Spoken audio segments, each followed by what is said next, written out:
This video, I'm going to show you how I made this segmented bowl.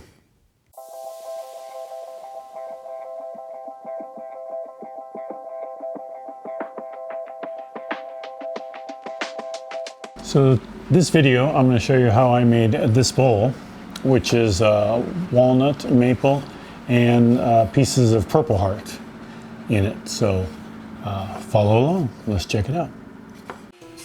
As with the start of any project, you begin by cutting the piece of wood to width for segments, but here I'm just going to show you the segments I started cutting. Now I'm working on maple at first, then I move on to walnut. The bottom row segments, the bottom first couple of rings are 24 segments, then the next couple of rings are 32, and eventually the top row ends up being a 48 segment. So needless to say, I have a large number of segments going. I decided to add some color to the black and white scheme of the bowl and accomplish that with some pieces of Purple Heart sandwiched in between the segments. Now this Purple Heart's only going to go in between the second to bottom row, the second to top row, and the middle row. This full ring is a maple ring that will actually be inserted between the bottom and the second ring up. The bottom ring is going to be walnut, so on the outside you'll see walnut, but when you look inside the bowl, the bottom ring you'll see will end up being maple, and that'll be this piece right here.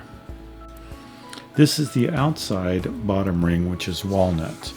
And I'm still devising a way to glue all these pieces up quickly and assemble them quickly before the glue has a chance to soak into the end grain of the wood and start, grasping onto the other pieces. Eventually I'll get a method that'll work well. Continuing on with my glue up, this one has maple, walnut, and Purple Heart, and the Purple Heart follows the maple pieces on this ring, and this is the second to bottom ring. The next ring up consists of a walnut maple alternating pattern.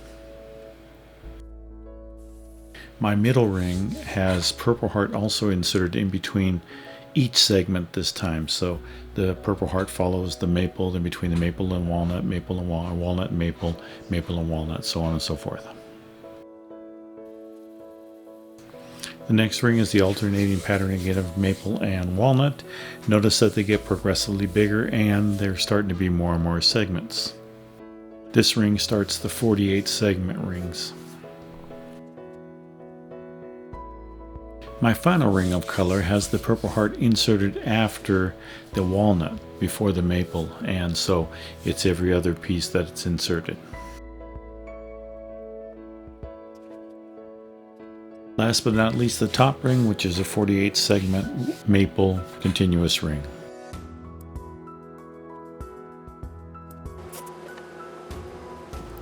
Moving on to the sander, I make sure that all the rings have a flat side on both sides. So I start off by using colored chalk, depending on what color the wood is, so I can make a solid line around there so I can see what part is sanded and what part isn't.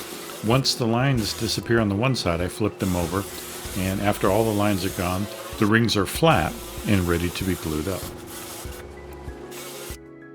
Gluing up the rings have been a frustration for me, so I found this one tip to hot melt small pieces of wood to the four sides, northeast, south, and west, and that way it holds the rings in place. So once you have them measured and centered, you glue these on, and then you apply glue to the rings, and now when you place the rings on there and place weight on top, they won't have a tendency to move or slide around, and that way they stay lined up with each other.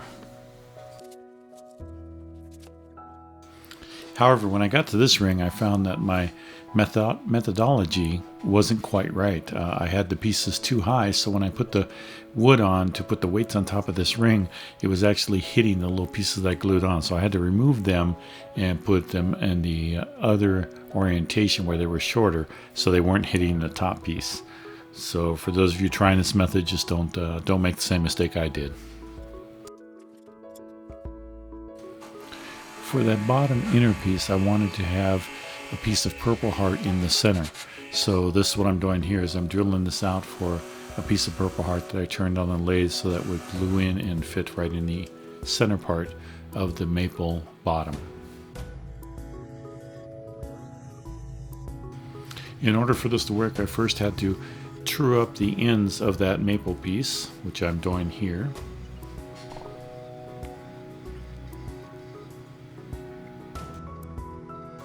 With the maple piece trued up, the next step was to take the bottom base ring, which is my walnut piece, and cut that out so that maple ring could fit in there and I could glue that in solid.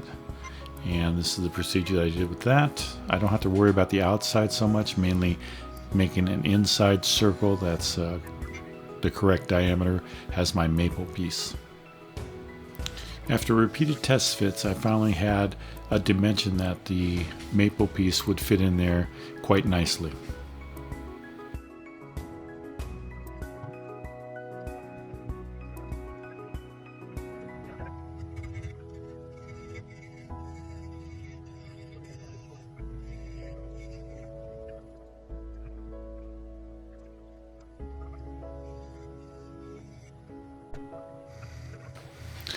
Now I can start working on the second ring up, which is the piece with the Purple Heart inlays, and this is going to have a cutout on the bottom of it so that that piece of maple will be sandwiched between the walnut piece and the multicolored piece that's the second one up.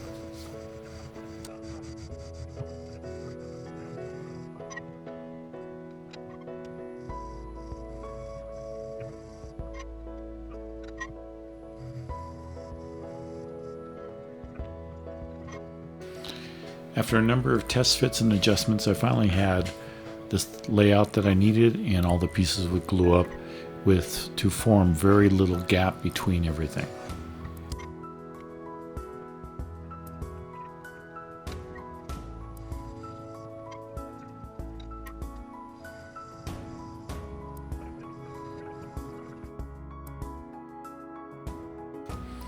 With all three pieces trued up and finished so that they fit together, I started the glue up process. So I'm putting glue on the maple first, the maple ring first. I'm going to put my multicolor ring, which is going to be my second one up in the bowl, onto that. And then after that, I'm going to sandwich both of the rings onto the maple base ring.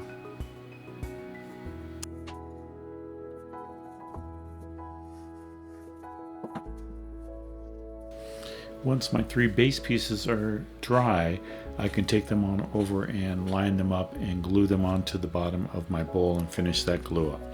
So I use the same method I used on all the other rings. I line it up, measure, make sure it's centered, then go ahead and glue in my little pieces so that it keeps everything aligned.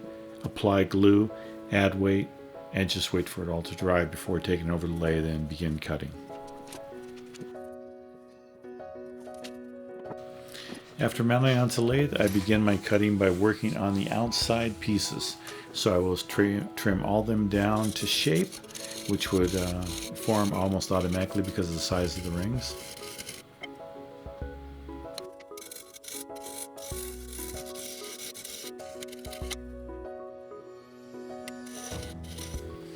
For the initial cuts, I like using the carbide tip finishing tool.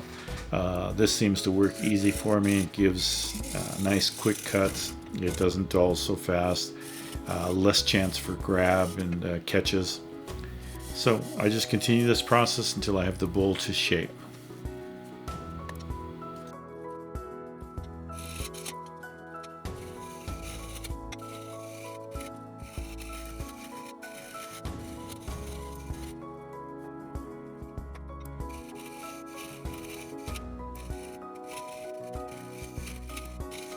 With my bowl getting down to the final shape, I'm going to stop working on the outside and move on to the inside to shape that.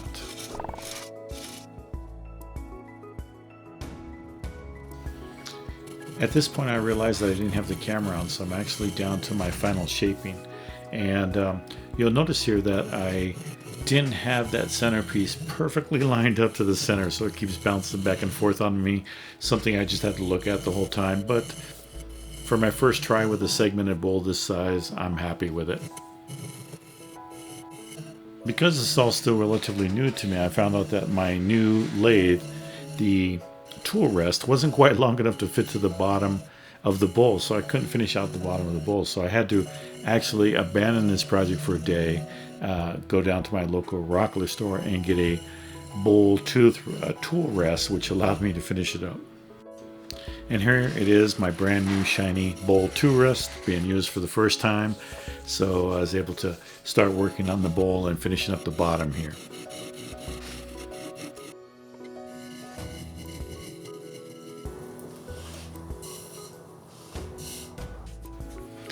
On the finish, I like to use wipe-on poly.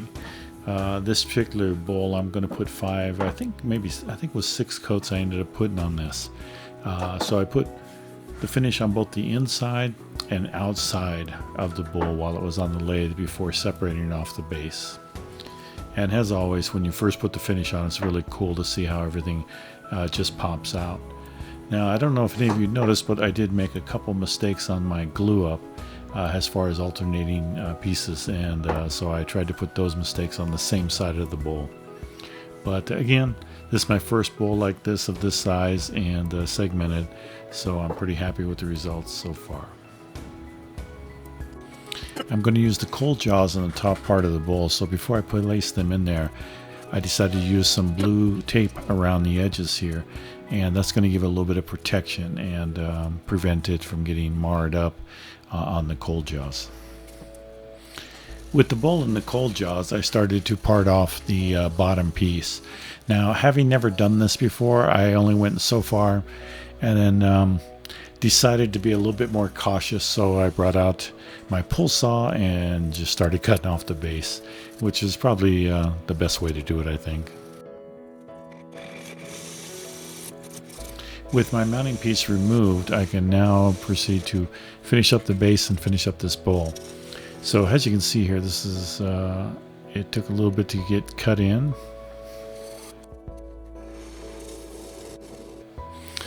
There's that off-center piece there to annoy me the entire process.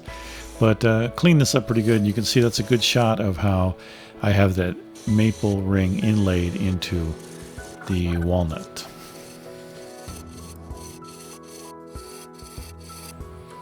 And now finally the bowl is done, coming off the lathe one last time. I'm going to remove all that blue tape there and put the finish on the bottom side. So again, I sand in between coats with the Scotch pad there, and I ended up putting 5 coats on the bottom to match the number of coats that I have on the top. Okay, so it took a little bit of time, but I really like the way this bowl came out. I like bowls with wide bases so that when they sit, they're pretty solid. You don't have to worry about them rocking back and forth. I did mess up on a couple spots. That's up to you to find that.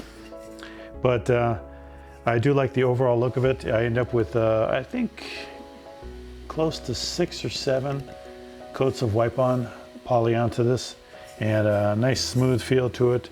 Really a fun project. So if you're looking to make a segmented bowl, this might be something to try.